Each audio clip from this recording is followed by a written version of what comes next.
পরিত্যক্ত সাইকেলগুলো চিহ্নিতকরণের জন্য জাপানের একটা উপায় আপনাদের বলি। এখানে কিন্তু একটা সাইকেল গ্যারেজ, এখানে আমি নিয়মিত সাইকেল রাখি এবং এখানে কিন্তু অনেকেই সাইকেল ফেলে রেখে চলে যায়, তারা আর ফিরে আসে না।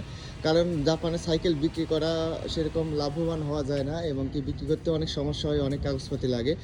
সেজন্য জাপানিজরা, জাপানে যারা বসবাস করে অনেকেই কিন্তু বিভিন্ন পার্কিং লটে আপনারা এইভাবে সাইকেল ফেলে রেখে যায়।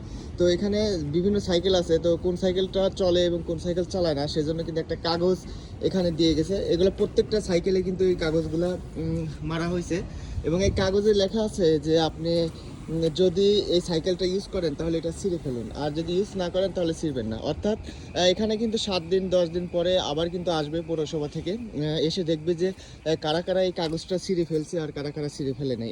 অর্থাৎ কিন্তু 3 দিন হয়ে গেছে অলরেডি পার।